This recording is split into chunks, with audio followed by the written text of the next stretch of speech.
Almost. Almost. No word in golf means less because we say it all the time. I almost made that putt. I almost made that birdie. I almost hit a great tee shot. Well, I want to tell you this. I almost set another world record. Last week, I shot a 65. Now, you say, well, a lot of people shoot 65. Well, is that a world record? Well, the reason it would be a world record is I needed 2 more birdies because the world record for most strokes under your age, shooting the most strokes under your age is 22, which means I'm 85, so 22 strokes, I have to shoot 63. I didn't birdie the 17th or the 18th hole, so if I'd have birdied those 2, another world record, but didn't. As you know, I do hold world records for shooting your age. I shot my age 7 times in one day. I was 71 at the time, so I played 10 rounds. 7 of the 10 were 71 or lower. I also shot my age 9 times when I did 200 holes for Folds of Honor. I played 100 holes right-handed, 100 holes left-handed, and shot my age 5 times right-handed and 4 times left-handed. Of course, right-handed, I'm shooting 68, 69, 70, 71. Lefty is shooting in the low 80s, but did enough to break his age. Of course, he's a lot younger golfer than I am. How did I do that? How did I shoot a 65? Well, I started out 3, 3, 3. First hole was a par 4. Thought I hit a really good second shot. Got a bad kick. It landed on the fringe, and I have a terrible chip up there, and I kind of bumped it, but it went over the swale down, and kaplunk. I missed the par 3 next hole and chipped up, made about an 8-footer. And then on the third hole, which was a tough par 4, I hit a fine 7-iron right down the flag, made about another 8-footer. So I started out 3, 3, 3, but only 2 putts. But I did hit, now get this, 14 out of 14 fairways, which is not unusual for me. What tees did I play? I don't play senior tees, never do play senior tees, never have. I don't play the member tees. They're at our course, beautiful in Collins, Scottsdale, Arizona, we have the senior tees, the men's tees, the green tees, which are called the championship tees. That's where I play. And then the tips, which are terrible. I've played a few times back here. Lowest I've ever gotten is 74. So it's, I'm not going to shoot anything much lower than that back there. But 14 out of 14 fairways, that's not unusual. So we're going to talk about driving and 2 of the greatest drivers of all time. We're going to learn from them and their very, very special secrets. It's a secret that you need to know is going to help your driving. Rory McIlroy and Jack Nicklaus, 2 of the best of all time, and they share a similar secret. But first, well, I said it's 14 out of 14 fairways. Someone asked me, don't you ever miss a fairway? I said, yeah, I did. I missed one back in 1956 in Elvis's big year. I said, I swore I'd never miss another fairway. Well, I've missed a few, but I'm a very accurate driver. How do I do it? Well, come on, let's go with me. Let's go to the range right now and see the secret. What about the takeaway on the golf swing? Do you worry about it? Do you ask yourself, am I doing it right? Should I take it back absolutely square, keep the club face square all the way back? Or maybe I take it 45 degrees inside and come back inside that 45 degrees. Should I push it back with my left hand? I will show you how to take the club face away from the ball and the swing. Are you ready? Ta-da!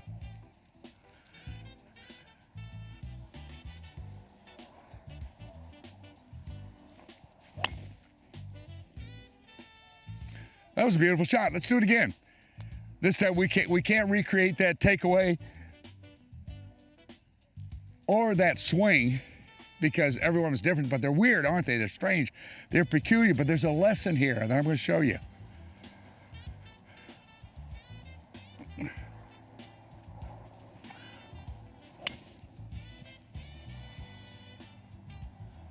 That was one beautiful tee shot.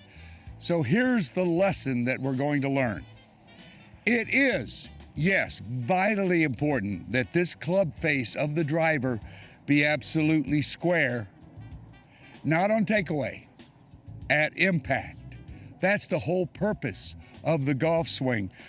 Some people wonder if can I keep it straight at the top, parallel pointing at the target.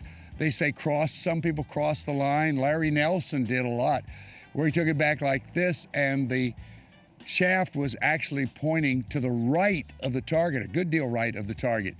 So what are we trying to learn here? I want to tell you what the most important thing is. It isn't the takeaway or even the finish. Look at Arnold Palmer's finish. It is 24 by 24. 24 by 24. 24 inches in front of the ball, 24 inches after the ball.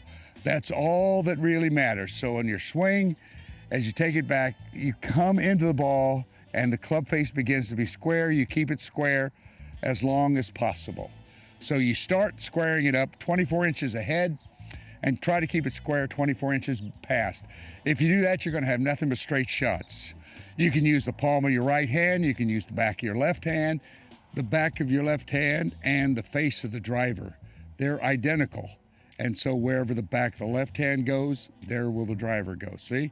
And the same thing with the palm of your right hand. The palm of your right hand goes on here, and it is the same as the face of the driver. So where the right hand palm goes, that's where the driver goes. That's what's important. So if you keep those square from here to here, you're going to have great shots. So let's hit one.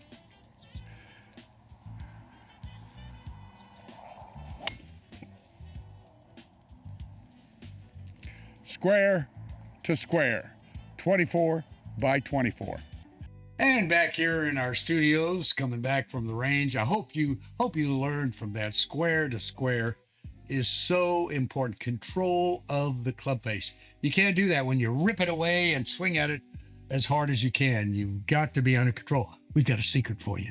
A secret that you can learn control. It comes from Rory McIlroy and Jack Nicklaus. One great secret. Both of them share. Did you see Rory McIlroy's interview at Jack's tournament when they asked him? Rory said, I got some problems with my driving. And the guy says, well, what's exactly the problem? You might expect Rory to say, well, I was pushing a little bit or coming over the top. Here's Rory's explanation, word for word. Well, I get a little bit underneath the plane on the way down, and from then I try to drag the handle to match it up, and then I get those toe strikes, and the toe strikes are like I'm swinging a touch left, trying to hit a cut. I get the touch underneath it, and I try to save it by dragging the handle. Then he continues on. But then again, if I try to hit one with a draw or pretty neutral, I still get a little bit underneath it, and I release it, and I'll overturn it a little bit, but I have to try to get the club back out in front of me. And then when it gets out in front of me, if I do get it there, it's about having the right release pattern all the way through. Quote. You go, what did he say? Well, the guy who asked the question, exactly what was your problem? Roy says to him, well, you look a little confused. The guy says, I'm limited. I'm limited.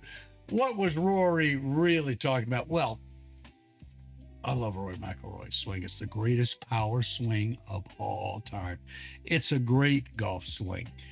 He gets a little bit off, but Rory McIlroy's a little bit off it's not much of a factor. It keeps him maybe from winning. It doesn't keep him from playing well.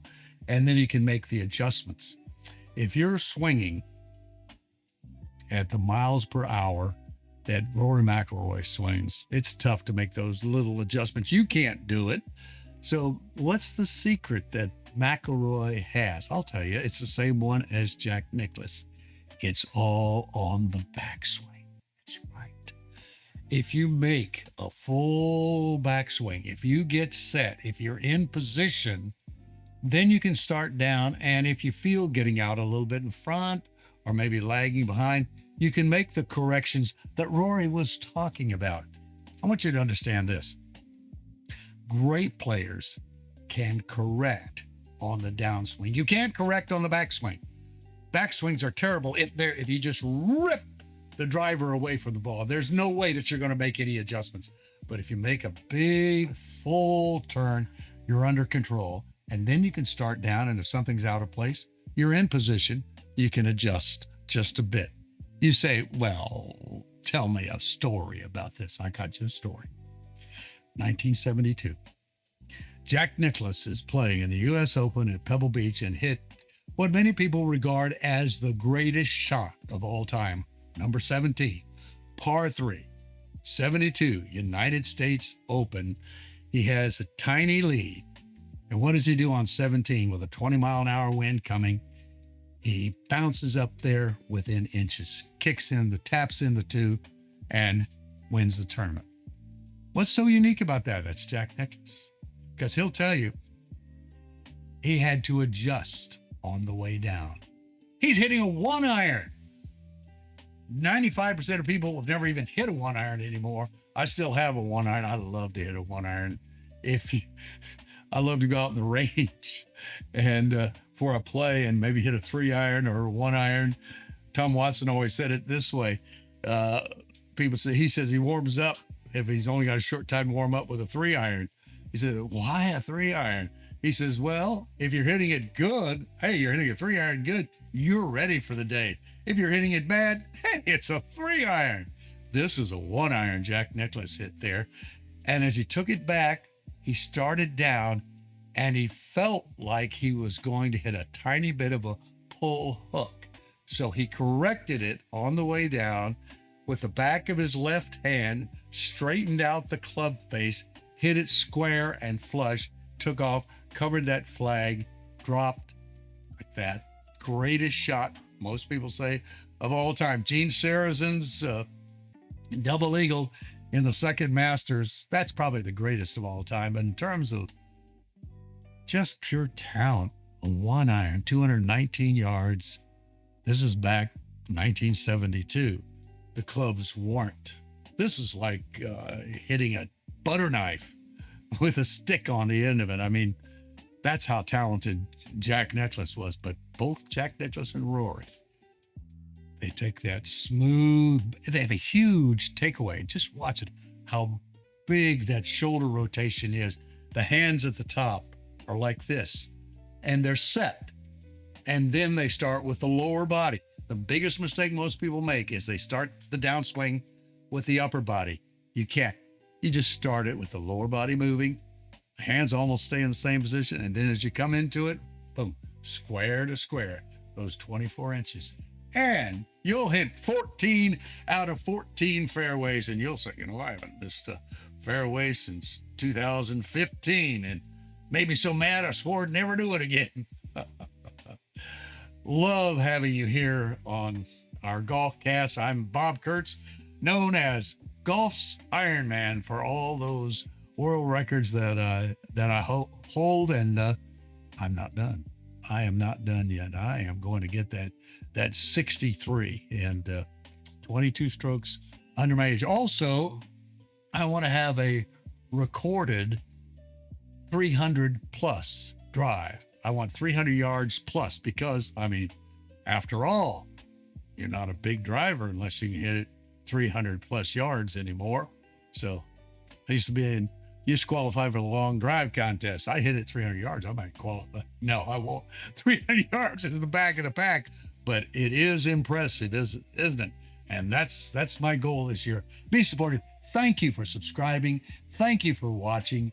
Tell your friends. We've got some items that we're going to share with you, especially as we get closer and closer to the big celebration of our nation's 250th anniversary. So, as I always say, may your life and your golf be absolutely amazing.